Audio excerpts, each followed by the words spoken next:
the Prince of Pot. He's the Prince of Pot. He's the Prince of Pot. Now shy, he's not. He gives it all he's got. He's the Prince of Pot. This is Marc Emery at North Fraser Remand. This is day 28 of my incarceration prior to my getting extradited to the United States, should I get extradited to the United States. And I've been working for 10 days on this, furiously writing every day, all hours of the day, every time, all the time I've gotten, on this essay on the Conservative government and their one-year anniversary since last October's election. It's called Stephen Harper and the End of Days, and in brackets of Canada as we have known it, Revelations about the Conservative Party direction for Canada. And 1 year's passed since the Conservative Party resumed being the governing party with the election of 144 members of Parliament in the 308-seat House of Commons. By the way, this also constitutes somewhat of a textbook.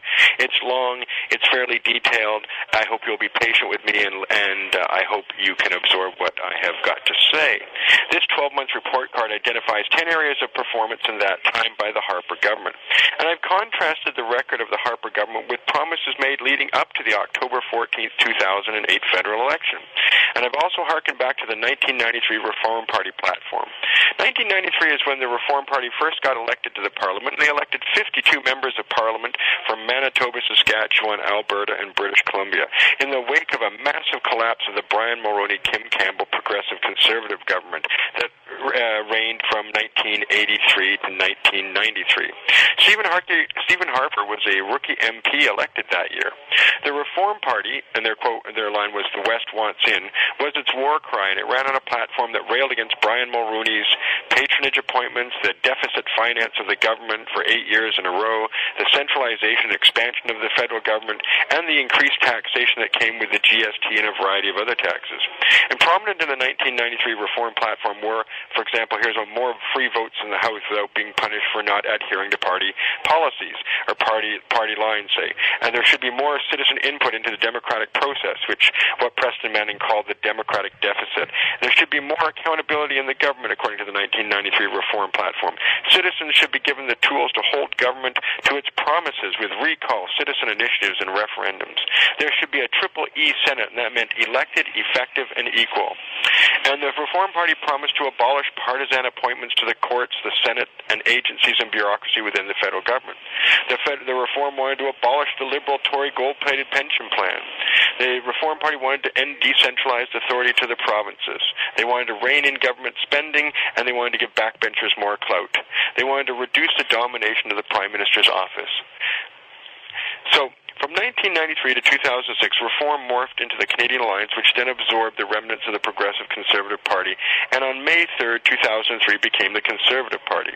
And Peter MacKay, he was elected the leader of the Progressive Conservatives earlier that year when he placed first place in their leadership convention. And he promised the second-place leadership candidate, Peter Orchard, that he would never merge with the Reform Canadian Alliance. Well, MacKay's promises were betrayed virtually immediately, and the Progressive Conservatives were absorbed into the Reform Canadian Alliance on December 8th, 2003, and they became the Conservative Party. So the first thing we're going to look at is the Senate. Did Stephen Harper reform the Senate, and did he make changes in the way it was operating? Okay, so in the summer of 2008, Stephen Harper appointed 18 new members of the 104-member Senate of Canada, and 9 more in August 2009, for a total of 27 new appointments and 27 new Conservative senators. The Senate has 104 members who are paid a salary of $130,000 a year and serve until the age of 75.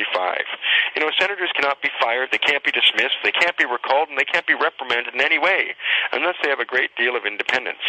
Now, it's not in any way a reflection of a democratic society, however, when one half of a whole government is made up of lifetime appointments without any voter accountability. And that is why the Reform Party in 1993 and in successive election campaigns wanted to abolish the Senate as it currently operates, and replace it with a U.S.-style Senate that's elected by voters from each province. Now, the job of the elected House of Commons, for example, and that's the 308 members that you and I go to vote for. We vote for our own member of parliament in a district that represents 100,000 citizens in that district. We elect those to craft laws, or what's called legislation. And the political party with the most members of parliament, called MPs, is the governing party. And all the other MPs of all the other parties form an opposition who critique the governing party and suggest alternate ideas and policies that counter the governing party. So kind of a push-pull back and forth. The dominant party, who is the governing party, they put up the laws, and then the other parties all critique it and try and make changes and amendments in committee and on the House floor of the House of Commons. And after laws are passed in the House of Commons, the legislation goes to the Senate. Now, the job of the 104 senators is to review the legislation passed by the House of Commons, make amendments or not, and then submit the finished legislation to the Governor-General. And the Governor-General is a person who represents the Queen of England in Canada. And it's important for Canadians to realize that the Queen of England is still the head of state of Canada. Now, as the First Minister in what is called Her Majesty's government, Stephen Harper is the head of government, and the Queen is the head of state. The Governor-General is usually a respected Canadian from a diplomatic, political, military, or academic background, and is chosen by the Prime Minister in 5-year rotations. Now, as you can see and will see, the Prime Minister has enormous power in Canada. The Prime Minister appoints all senators. It appoints the Governor-General. The Prime Minister appoints the Supreme Court justices. He appoints the federal court judges, provincial court judges, members of commissions, heads of the bureaucracy, ambassadors, the military chief of staff, and much, much more. Virtually all the power of government in Canada these days is vested in the Prime Minister's office, which is a big mistake and more like a U.S. president. But a U.S. president is elected directly by the people, whereas no one votes for the Prime Minister in Canada. Each Canadian votes only for a member of Parliament. The Prime Minister selects the Cabinet, which are the chief ministers of each government ministry, such as the Minister of Health, or the Minister of Justice, or the Minister of Defense, etc. And there are 19 ministries in the Canadian government, and the Prime Minister chooses all of them with advice from his close assistants in what is called the Prime Minister's Office, or the PMO. The appointments to the Senate are said to represent the interests of the provinces as well as the people generally. Now, as Canada's Senate was created on July 1st, 1867, when Canada became a nation, when only 4 provinces then existed, the makeup of the Senate appointees is disproportionate in that the lion's share of appointees are from Ontario, Quebec, New Brunswick, and Nova Scotia, the 4 provinces that made up Canada originally. Now, since Canada's only ever had Liberal and Conservative Prime Ministers for that whole 140 years, there are no NDP, Bloc Québécois, or Green Party senators, just Liberal and Conservative ones. And there are 6 senators each from British Columbia, Alberta, Saskatchewan, Manitoba, and Newfoundland. And there are 24 each from Ontario and Quebec. And there's 10 each from New Brunswick and Nova Scotia, 4 from Prince Edward Island, 1 from the Yukon, 1 from the Northwest Territories, and 2 from Nunavut, for a total of 104 senators in the upper chamber.